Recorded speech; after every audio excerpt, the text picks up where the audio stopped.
Hey, everybody, welcome to the Jim Master Show Entertainment Lifestyle Celebrity Talk Show series. It's great to have you with us, watching all around the world. A real pleasure to have you joining us, and a real pleasure to welcome my next guest, extraordinary and iconic legendary television, film, stage actress and singer and motivational speaker, the one and only Ann Jillian is joining us here on the show. We have a wonderful conversation in store. She's working on some very exciting things that she's going to tell us about. And of course, her illustrious career has entertained and brought joy and all kinds of wonderful, heartfelt feelings to us through her performances on television and film, on stage, through so many iconic performances that we're going to have an opportunity to celebrate and talk about here on the show, as we also talk about her illustrious career. It's a very special event that's going to be happening involving another dear friend of our show, the incomparable Ruta Lee. We're going to talk about that. Going to be honoring the one and only Neil Sedaka, another legend. You guys may remember I had an opportunity to work with Neil Sedaka at Carnegie Hall in New York City just a couple of years ago for a big Christmas concert event that I emceed at Carnegie Hall. And Neil is spectacular, consummate performer, but also a true classy gentleman. He truly, truly is. So that was an honor. And Ann Jillian and Ruta Lee are going to be having an opportunity to have a wonderful event that's going to be honoring him. We'll talk about that in just a second.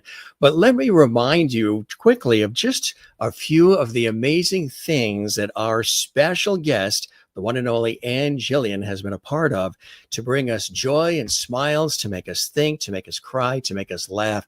Three-time Emmy-nominated Golden Globe award-winning actress, singer, motivational speaker extraordinaire, Ann Jillian is an accomplished performer in all areas of show business. She has starred in motion pictures, television, nightclubs, and the Broadway stage. She's been a part of show business for most of her life. Her interest in show business was fostered at age 6 by her Lithuanian-born mother when her family moved from her hometown of beautiful Cambridge, Massachusetts, to Los Angeles. And after appearances on Art Linkletter's TV show, she obtained an agent. Her mother helped her get the agent. And on her 10th birthday, she won the role of Little Bo Peep in Walt Disney's film Babes in Toyland. Of course, you may remember that. That is a true Disney classic, one that we have always loved and very, very special. And there she is in Babes in Toyland. It's amazing. The time goes by so quickly. Exactly 1 year later, she played the memorable role of Dainty June in the film musical Gypsy with Natalie Wood, Rosalind Russell, and Karl Malden, which was another fantastic opportunity for her. Again, so many wonderful kismet moments have happened to her in her life. Remember her on the Twilight Zone as well, that epic episode of the Twilight Zone. Do you remember that she was also on a couple of episodes of Hazel with the one and only Shirley Booth? You know, she also had an opportunity to be in Sugar Babies later on, the 1979 cast with, of course, Mickey Rooney, the one and only Mickey Rooney, and Ann Miller, and all the rest. So many incredible TV movies, too. This one is Original Sin in 1989. I know you guys love the television movies. Convicted, A Mother's Story, 1987. The wonderful Tim Matheson back in 1989, the TV movie Little White Lies. She was in that as well. I mean, it's just amazing. Television, film, stage, and music. In the Middle of Love. This was a wonderful CD that she did. You may have this in your collection as well. She also had an opportunity to be a part of this very special event, Ellis Island. This is back in 1984, playing Nellie Byfield. This was very, very special. She was also on an episode of The Partridge Family, David Cassidy and Shirley Jones and company, Danny Bonaducci, and somebody else that she worked with, who was actually a dear, close family friend of ours, Tony LoBianco, who we just lost recently. And she had an opportunity to work with Tony LoBianco as well in the Ann Jillian story, which was really, really something very, very special. And if you saw that special, presentation, then you know how really terrific that was. And again, Tony LoBianco consummate performer.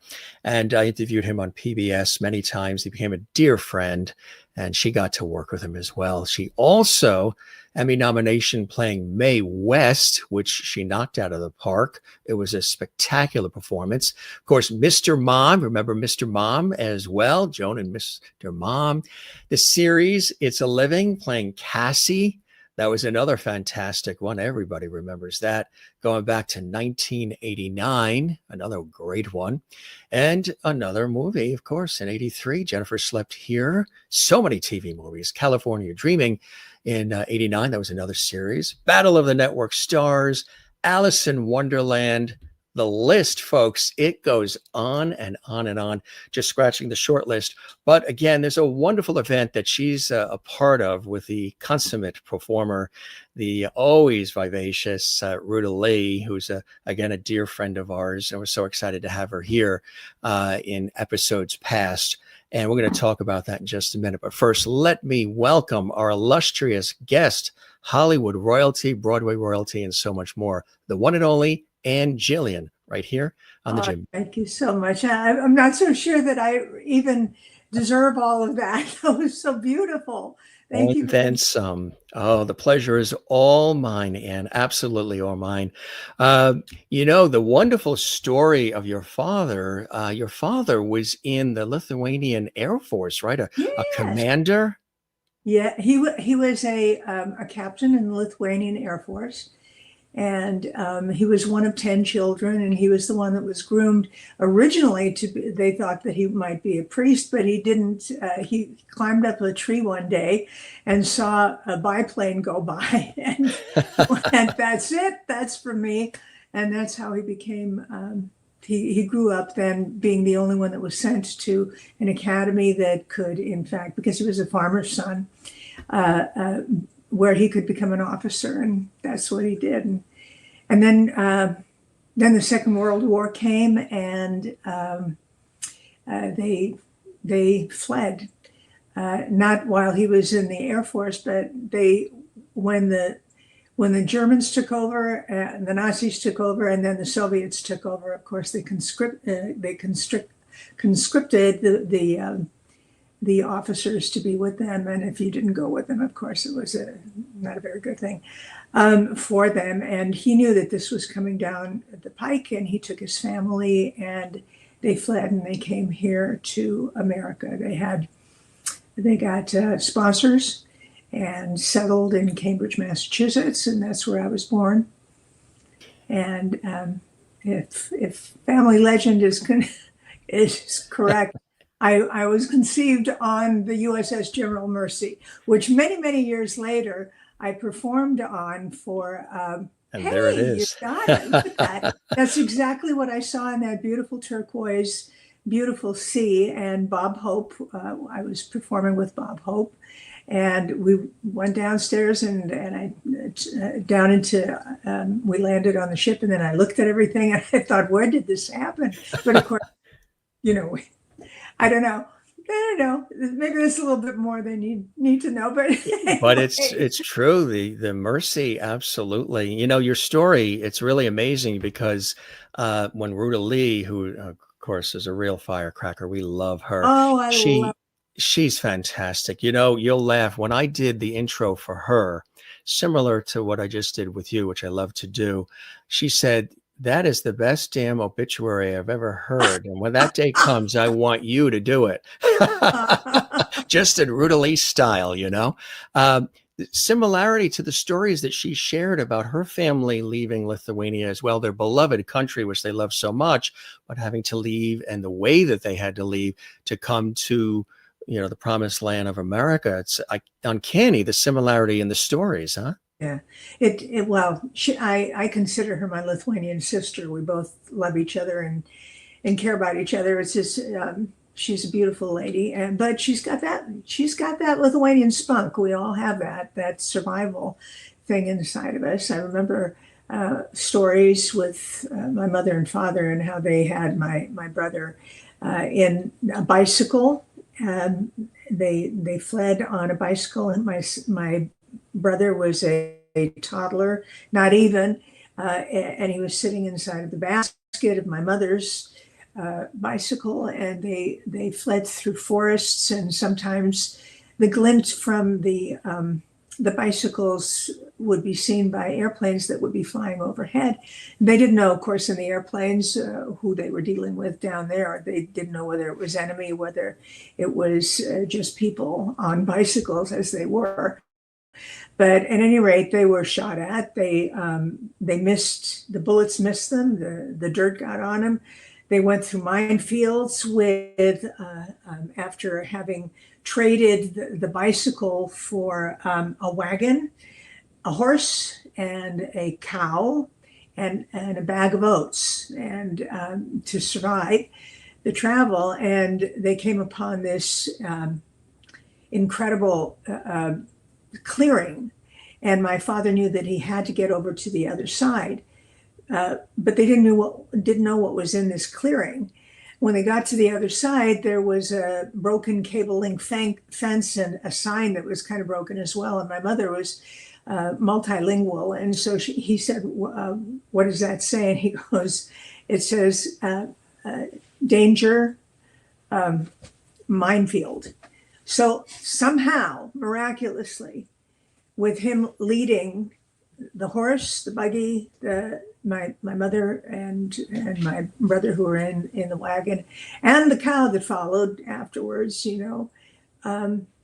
never hit a minefield. They almost fainted on the other side, but Yeah. this is it. It's the life is filled with. It is extraordinary things, and I know that their story is not the only one. There have been extraordinary stories all over the world where people have been saved by hand of their creator. So it's an amazing thing. Amazing. It really is. You were in Cambridge, Massachusetts, just outside beautiful Boston, and your mother, did she recognize the talent in you early and then helped get the agent for you? Yeah, she saw me dancing around and singing and everything, and so she looked at my dad one night and said, "We go to Hollywood." And it was something she always wanted to do. She wanted to be an actress, but came from an old school family who said, no acting, no theater, no acting. You're going to do something else. You go to college, you go to university. And but when I was born, and she saw that, she saw an opportunity, not only, I guess, for me, which was the first thing, but it was an opportunity also for her to live some of her life through me, I believe. And so I hope I made her glad. Oh, I am sure you made her very glad and very proud. Absolutely. So to move that's a big move to move to Hollywood, for these opportunities. But good thing that she did, because look at all the wonderful things that, came your way and developed early on for you, which was extraordinary. You were first on the Art Linkletter TV series, huh? Yes, well, the Art Linkletter, the way they did it was they would send out a letter they'd pick a school and a principal, and the principal would get the letter, and then she would choose a teacher, and the teacher would end up then choosing 4 children, or I think it was 4 children, yes, 4 or 5 children from the classroom, and I was one of them that was picked in, I guess, first grade, and then the studio started to call back personally afterwards. So I was on there about 4 times. And each time they asked me to do a song, because the original teacher said, when they asked, well, what does she do? Does she like art? Does she like this? What is she? What? She sings. She likes to sing. And so he had me, I sang When You Wish Upon a Star the first time, then Beautiful Dreamer the second time. My mother's coaching me. She's showing me how to do this. Interestingly, it sounds like my mother was like Mama Rose in the movie that it was going to ultimately play in at one point. But she wasn't a Mama Rose. She wasn't aggressive. She wasn't that way. Everybody loved her. She was always there on the set. She was my guardian. She she was everything. She got me piano lessons. She got me dance lessons. She wanted to get me singing lessons, but Professor Voorhees at the American Conservatory of Music and Arts said she's not old enough yet. Her vocal cords are not developed yet, so we'll wait a little bit on that. And she says, okay. And I did the rest of my stuff. Summers were spent for the most of the week going to dancing classes, and we used to go to theater. And I remember going to see Gypsy that was downtown in Los Angeles. Little did I know that a few short years later that I would be playing Dainty June in the movie Gypsy. Which was an amazing opportunity for you. And even, prior to that, this was, what cuties there, huh? Little Bo Peep and Babes in Toyland, of course, being affiliated with Disney.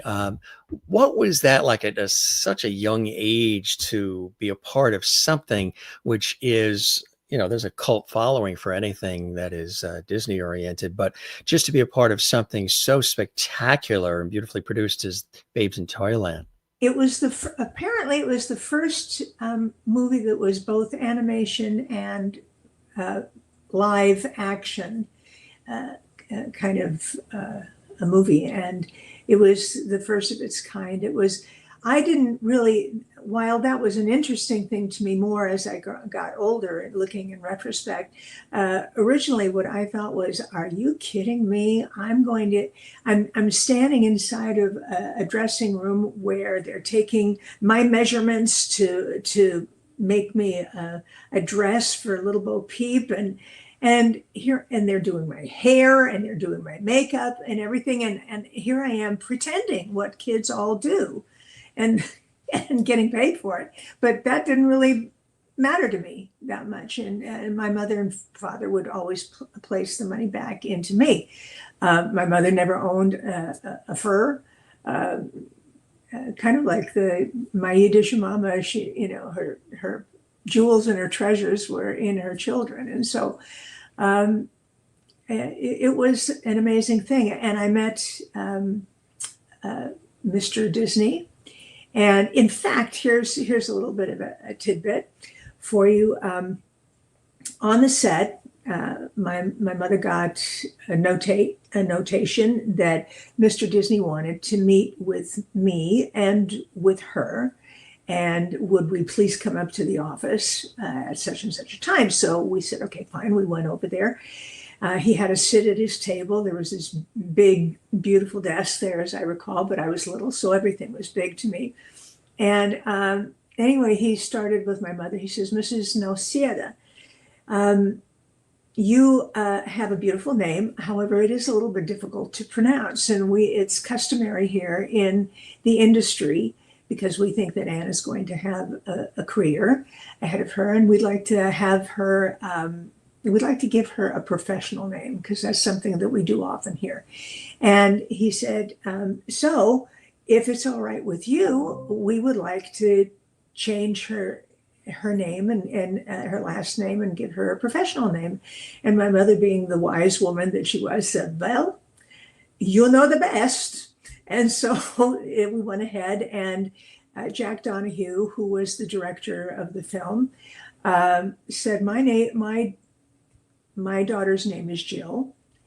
Your daughter's name is Anne. Let's put an I in the middle of it, and it'll be Jillian. Is that all right with you? Do you like it? And she said, yes, of course, I like it. And so from that point on, I was Ann Jillian with two N's at the end of it. And I got tired of writing my name as the years went by with the two N's, because it looked a little sloppy at the end. So I just dropped the one N and became Jillian. And that's who gave me my name. It was Walt Disney, which amazes me even to today.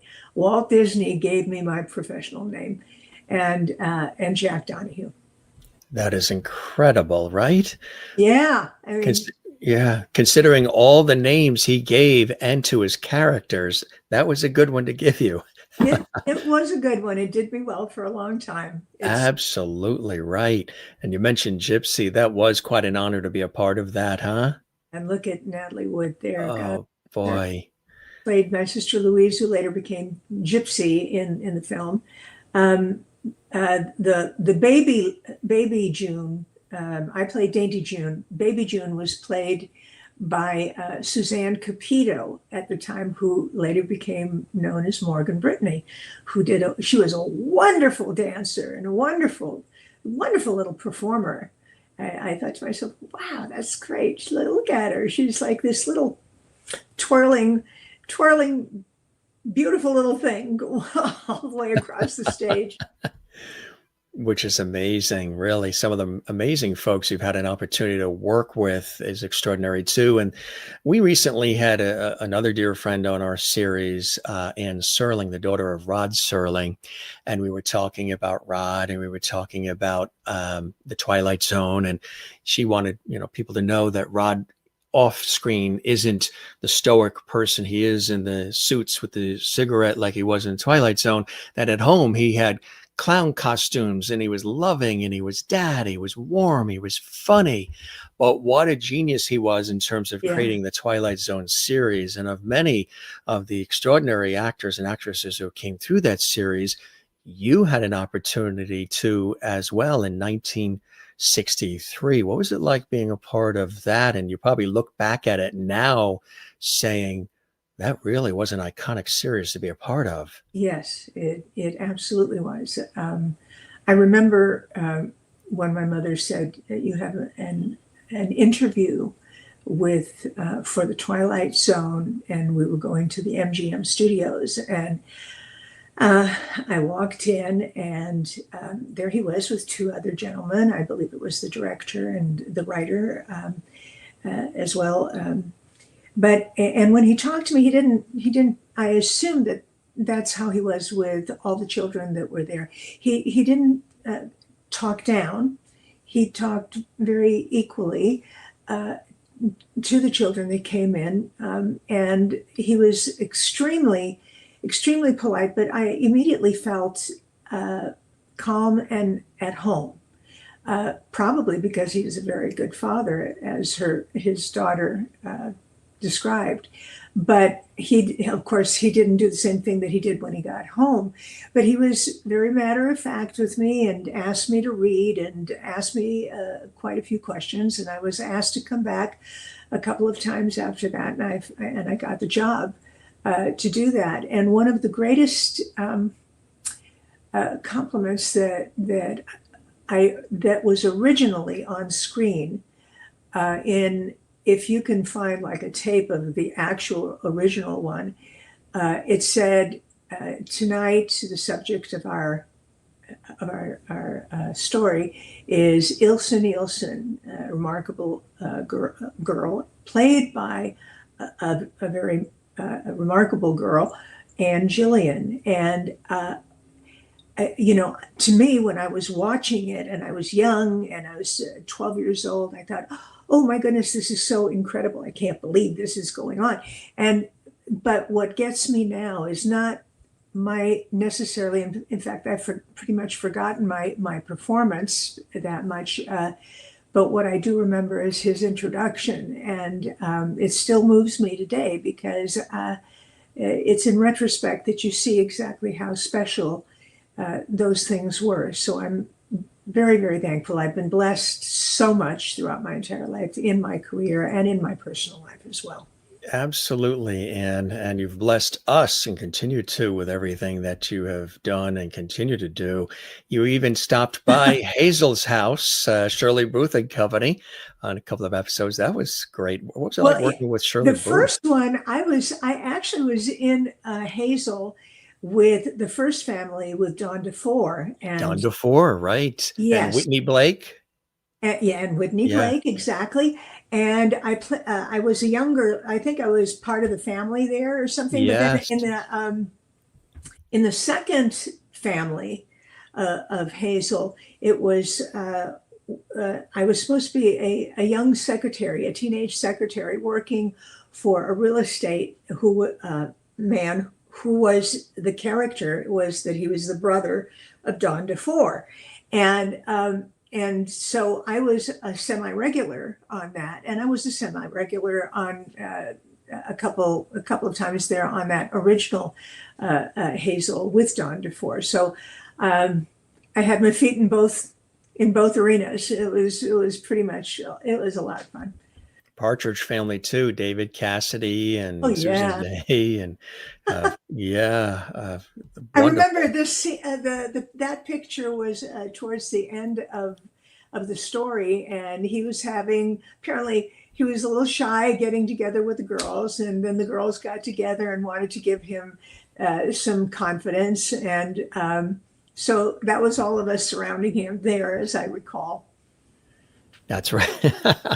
It was great. What was it like working with him and Shirley Jones and just that cast? Well, whenever you get to work with people whose names it's a little mind-boggling. You come in, you feel a little intimidated. You see the kids; they're having great fun, and you say to yourself, gee, I'd like to keep doing this because they seem to be having so much fun. And so, and most of all of the older people, of course, they didn't spend all their time with the young ones because we're too far apart in terms of age. So we really didn't have all that much in common. But people like Rosalind Russell, for instance, she was always very, she had like a regal kind of air about her, but she was very nice and she was very accommodating and she talked to us and everything. I had a very special relationship with Natalie Wood because, of course, our backgrounds are both Eastern European, and our mothers got along very well. So my mother spoke Russian as well, so she was able to speak with Natalie's mother in Russian. And Karl Malden, so many different people that I have worked with. Mickey Rooney, when I was in my actually in my early 30s, I think around 32, 33 when I started doing sugar babies. I think I was in my 30s, maybe 31. I'm not sure. But he was remarkable, and he was a wonderful man, and I would love watching him because there was this legend, immensely talented.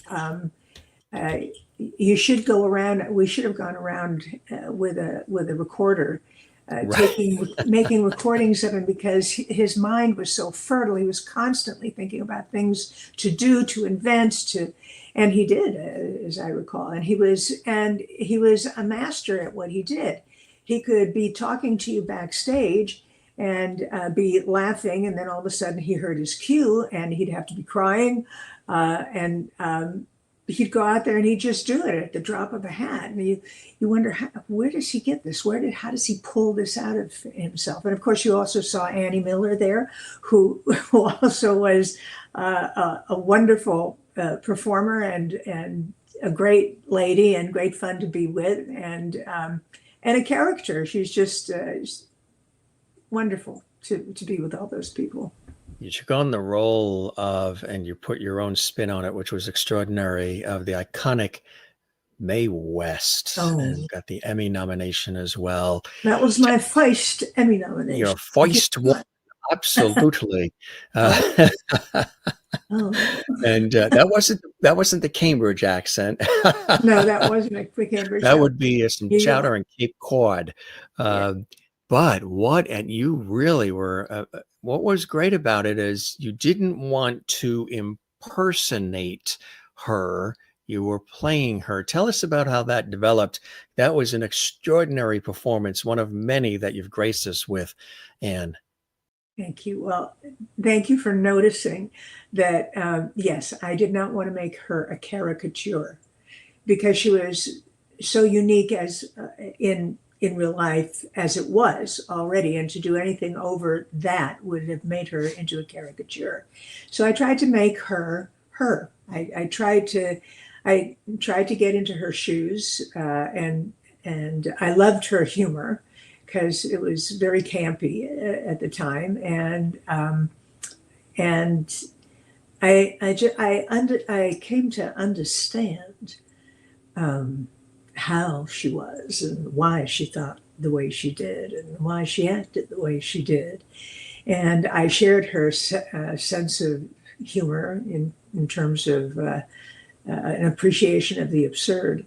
And I had a wonderful director, Lee Phillips, and I was allowed to explore what I thought needed to be done.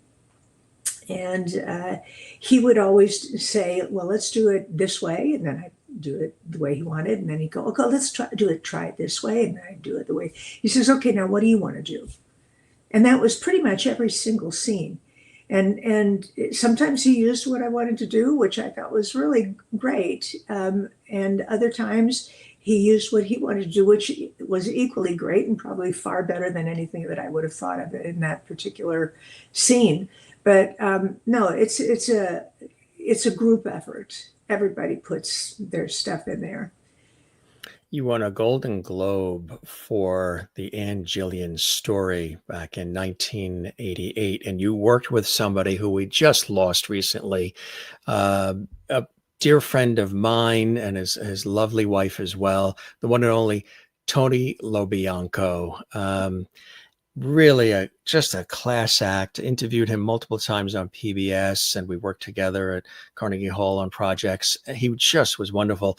That was something very, very special. What was it like working with Tony, and what was it like being a part of this with the Ann Jillian story? You know, we were always fans of Tony's to begin with, and after he played my husband, he literally became a part of the family. He was our brother. He was my husband's brother. I loved him so much. I still love him. I think about him. I pray for him. And I pray for his wife. And it's sad to lose a talent like that, but it's equally and more sad to lose the genuine, sensitive human being that he was. And it was a real privilege to work with him. And that was a very riveting story as well. And again, we got that Golden Globe. You've been a part of so many beautiful projects too, projects that really touch our hearts and our lives and leave us thinking about so many different things in our lives. You were in Ellis Island, and we were Nellie, and that was back in 1984. Another incredible project. That was something special. Nellie Byfield, the lady on the stage that was she was kind of I think a social climber, one might say, or someone who was looking for money. I think rather in the book, if you read the book, she's kind of one-dimensional, and I thought people were not that way. So I tried to bring something to her that made her, why would this gentleman that Peter Riegert played all of a sudden fall head over heels for her? It wasn't necessarily for her singing, because I played her as not really someone who was excellent at what she did, but I guess it was the whole package. But also there must have been something human, something nice, something there inside. She had to be likable on some level. So it was fun playing her, actually, and being in England and having a lot of the people over there with the music and the makeup and the hair. And I love doing period pieces. So I think I kind of, at some point, I think I liked that era, and I think I would have done well in that era as well. Because for me, I had my foot in one era in my own life, and and the other foot in a younger era. And so I never really quite felt like I was fully in either one of them. Right. So, but you know, you do what you do. Yeah, I enjoyed doing that film, meeting all of the people there. And I think the Beatles manager, his son was working, the young Italian who was the gardener. Oh, yeah. And so many lovely people. And of course, Faye Dunaway. And I'm having a senior moment now. Everybody does. Everybody to does. remember. So, you know, almost 76 it goes sometimes. But anyway, the wonderful actor who, unfortunately, I don't think I ever had a scene with him. But he was married to Elizabeth Taylor. Help me. Richard. Oh, Richard Burton. Yes. Oh, Richard Burton. Yeah. Richard Burton. Sure. Yeah. And his daughter was also in the film. Sure. And there was no shortage of talent in that film. It was Not at wonderful. all. It was wonderful. And I got nominated for an Emmy for Best Supporting Actress for that. And also, I believe, did I get nominated for a Golden Globe for that one? No, I think it was for May. But at any rate, I got the Golden Globe finally for my film. And if I hadn't gotten that, what on earth? You know, playing me, I should be able to get that at least. Anyway. Be back on the mercy. Yeah, I know. Pleading for mercy. Real quick, too, Alice in Wonderland, Carol Channing and company. This was back in '85. That was a great performance, too. Yeah, well, thank you very much. I appreciate that. That came at a very troubling time in my life. Yeah. Yep. I found out before I was going to start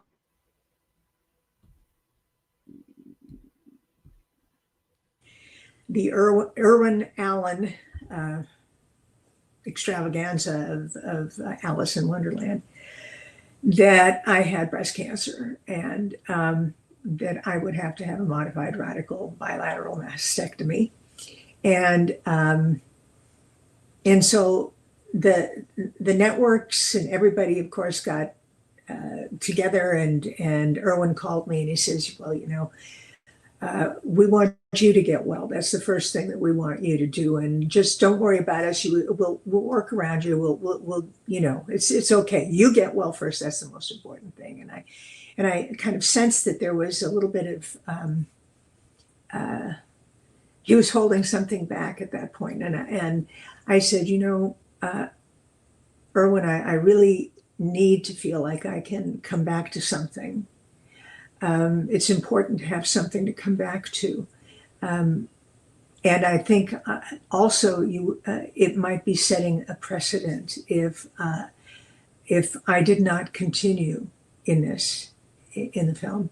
He said, well, you know, there are some that think that perhaps it would be better if we did get somebody else. And I said, well, I hope you decide against that because I emotionally and spiritually and mentally need that in terms of good healing. And so he said, okay, but I got to get in touch with, you know, we have all this cast, plenty of people that have schedules on their own and everything.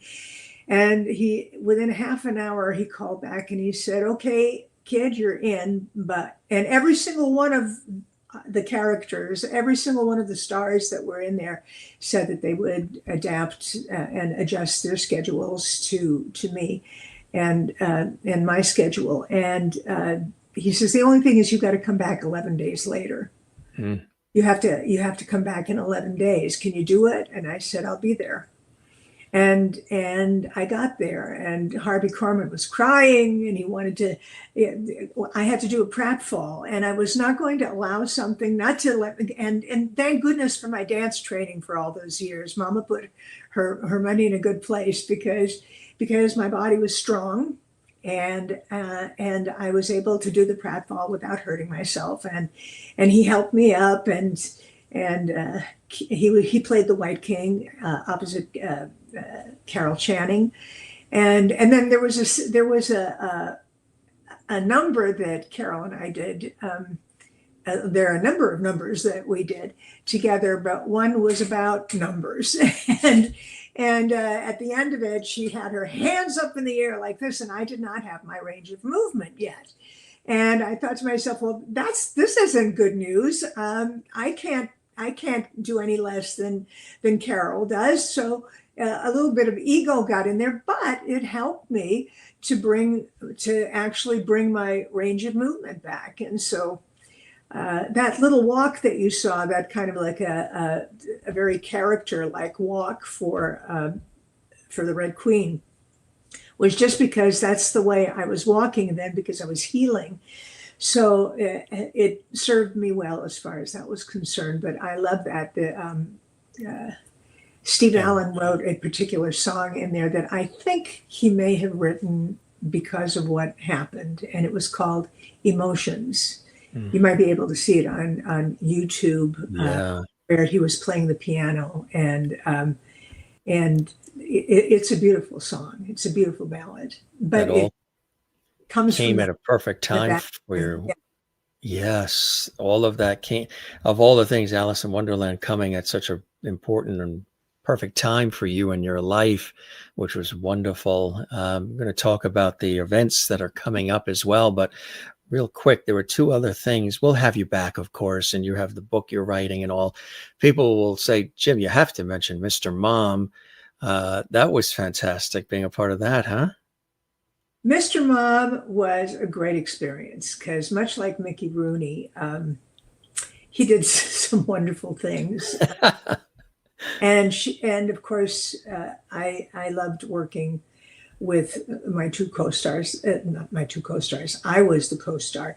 I was supporting cast to the two of them. They were wonderful. And I enjoyed the kids. The kids were great. I found out that I really liked kids as a result.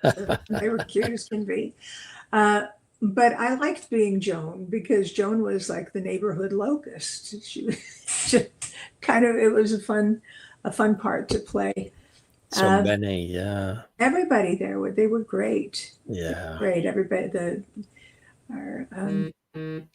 they're just wonderful.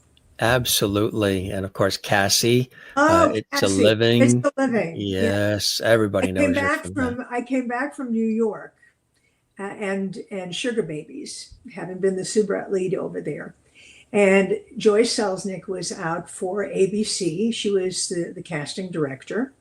And she was looking for ABC for actors and actresses that they could put into what they wanted to do, something like the star system that was in an era, in the golden era, where every single studio had their own stars, their stable of stars. And that's what ABC wanted to do with the actors that would be that they would put under contract. And so they had a couple of ideas. After she found my resume had somehow gotten taken off of the picture, and my name was luckily on it. My husband wanted me to absolutely have my name on it.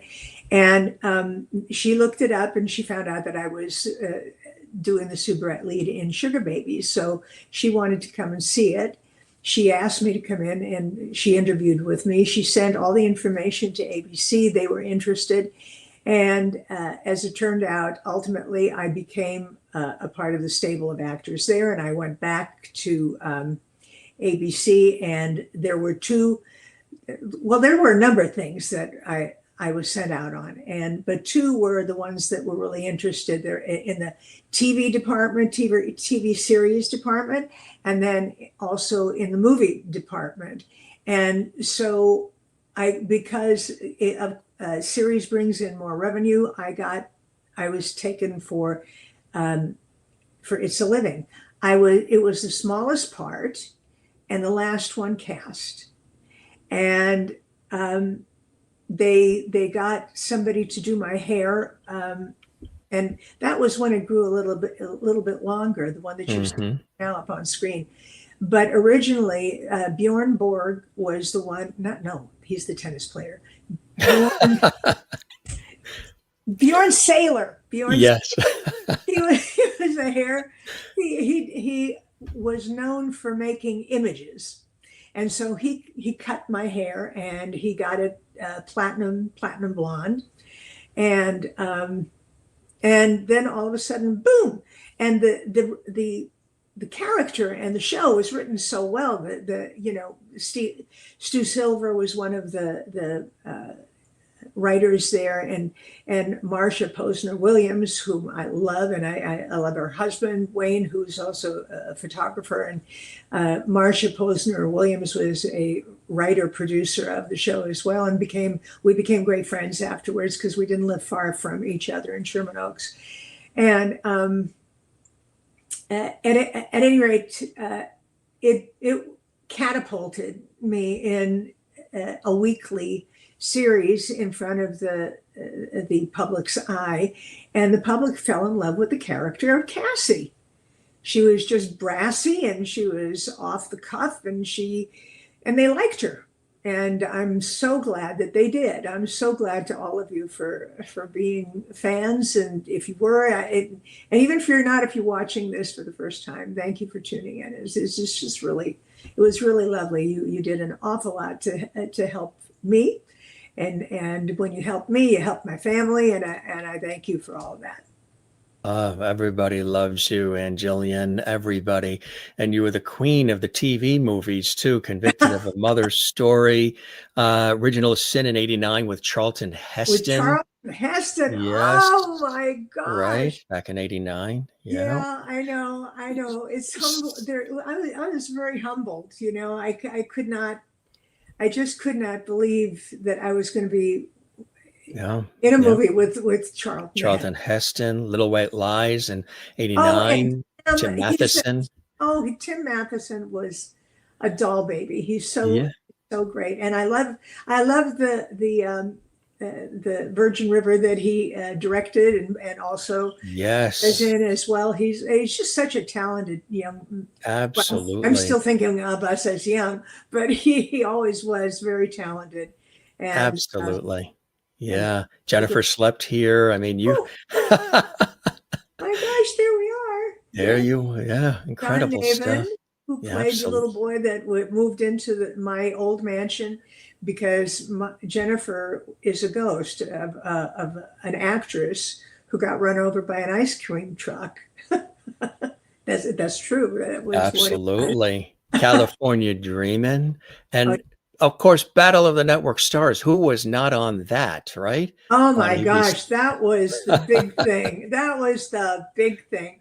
And I remember catching the football from Scott Baio. Scott Baio threw, I can't recall which team we were against, but I ran all the way to the other end, to the far corner, and I'm sure the aficionados of football know the area that I'm talking about, but I jumped up, and both girls, myself and I'm trying to remember, caught the ball. We both had our hands on the ball, but my hands went whoa like this, and I was told later on that I did kind of like a Lynn Swan kind of thing. That's ego.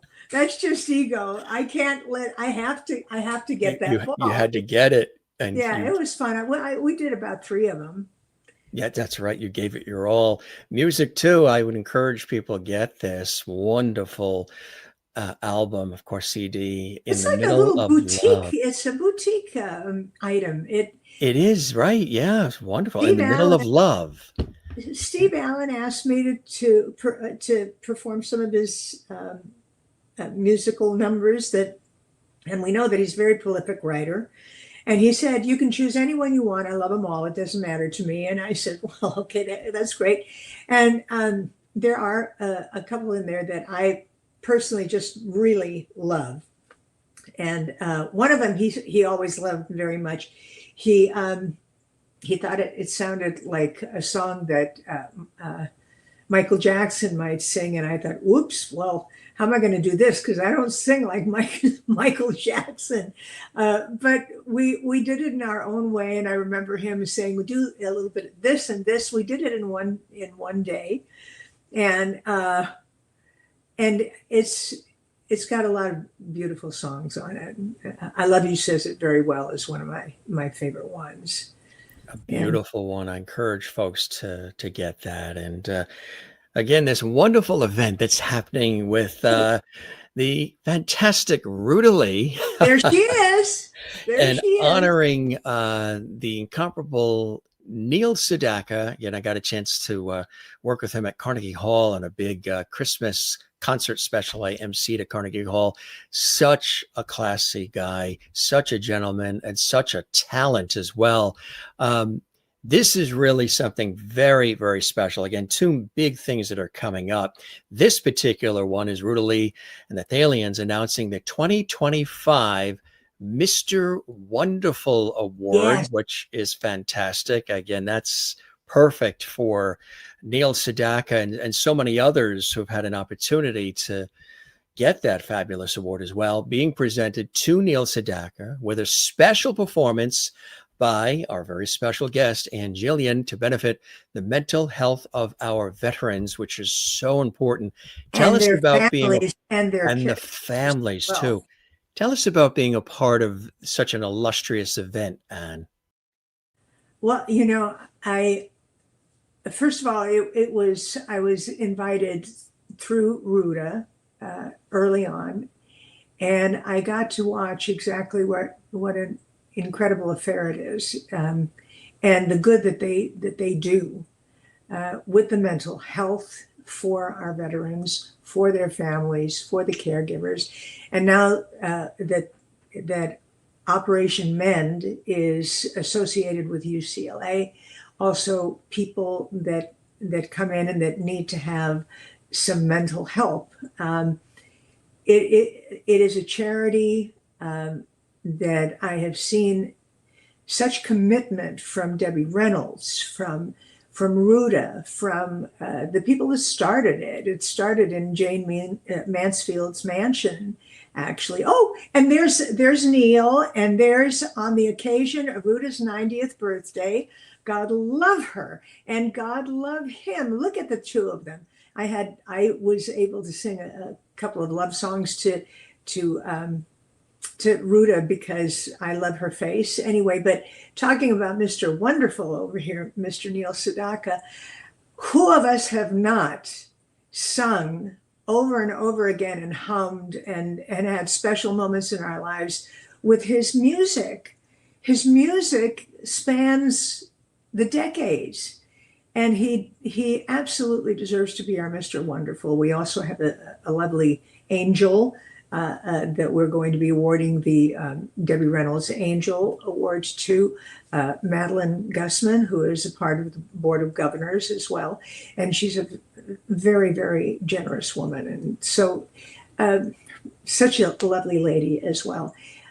All the people that I have met at the Thalians who work their bottoms off to make this a very good affair, a very good event, and it is. And you talk about people working themselves to a frazzle. The present president of the Thalians, Frank Sheftel, has been doing such a good job on this. I think everybody's going to be very, very pleased. They usually are. There's the show, there's the honorees, there's the moment when the check is presented to through the Thalians to Operation Mend, and there's dancing after the show. I'm bringing, to me, December is a month of love. Yes, it is. And I don't care who you are, where you're from. Yeah, it's just December is a month of love. And so I thought that I'd bring a selection of love songs and, of course, seasonal songs, and, of course, introducing the one and only Yeah. Mr. Neil Sedaka.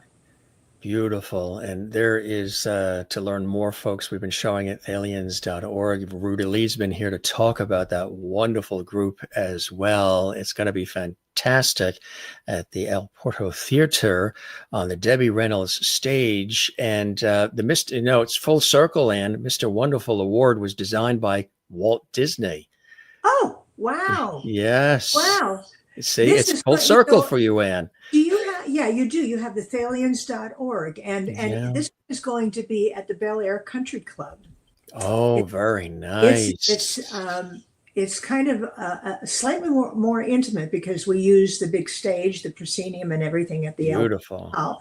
But this one is going to be at the Bel Air Country Club, and if you want to find out anything about it, I guarantee you're going to have a good time. It's going to be fun because we don't do anything unless it's in the key of fun, as Sammy Kahn used to say. Oh, I love that. Other recipients, the Mr. Wonderful and Ms. Wonderful, have included Frank Sinatra, Lucille Ball, Gene Kelly, Sammy Davis Jr., Shirley MacLaine, Carol Burnett, Mickey Rooney, Carol Channing, Debbie Reynolds, Clint Eastwood, Sally Fields, Smokey Robinson, Liza Minnelli, Whoopi Goldberg, and so many others. It's extraordinary, and it's beautiful that you're a part of it, and you will be performing, and everybody's going to have a wonderful time. Thalians.org. When you have Ann Jillian, Neil Sedaka, and Ruta Lee in the same vicinity, the same zip code, it's going to be something special. And you are a true delight. You are an icon in so many different ways. You continue to bless us with your presence, your wit and wisdom, your joy, the heart-centric person that you are. It's been a real honor to have you here on the Jim Masters Show series, and I hope you will come back. I tell all the guests, we leave the porch light on for them. The porch light is on for you when you do the book or any other time you want to come on. Please come join us again. It would be an honor. And I hope you enjoyed the time with me as much as I did with you. I love the time with you. This was a very special, 45 minutes? It's whatever it's been very easy. You're lovely to talk to. You're a wonderful fellow. Thank you so much for inviting me. And I'll be there in a heartbeat. You've been talking to my mother again, huh? Love you, Ann Jillian. Thank you so very, very much for joining us. Congratulations on everything. And happy holidays, too, to you and your family. God bless. Bye-bye now.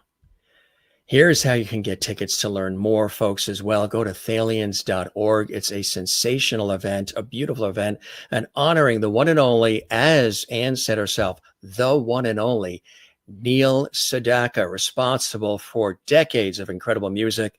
And again, a real gentleman, well-earned award, Mr. Wonderful. I mean, how perfect is that? And some of those names that we have shared that also have won the Mr. Wonderful and Ms. Wonderful are iconic. What a fantastic conversation. I'm verklempt.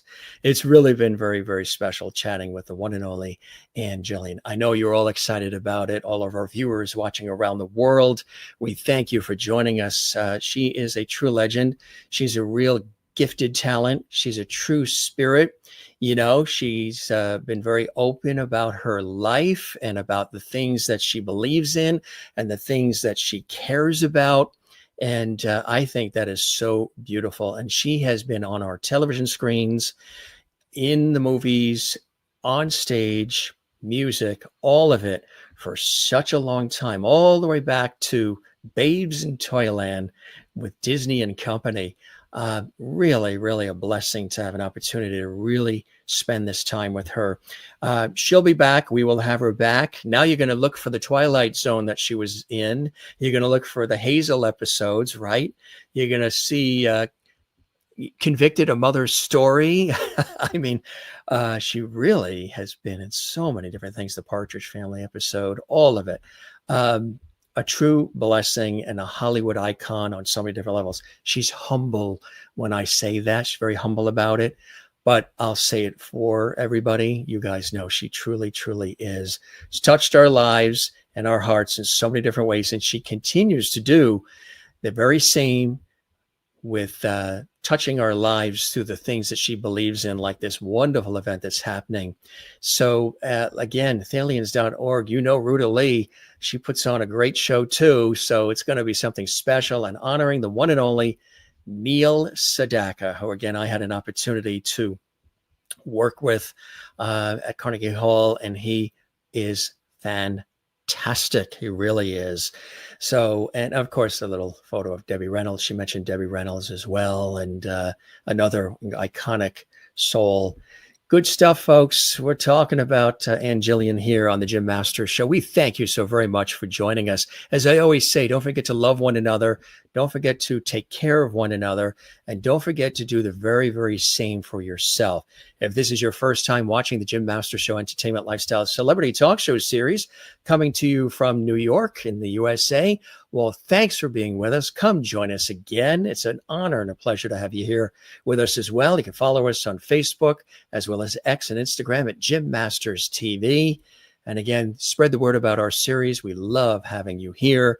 And one more time, we thank the incomparable Ann Jillian for joining us here on the Jim Masters Show. For all of us, I'm your host, Jim Masters, thanking you for your time this time. Till next time, stay tuned. Another great episode of the Jim Masters Show comes up in just a moment. Till then, for all of us, be well, everybody. Take care. See you on the next one. And cheers.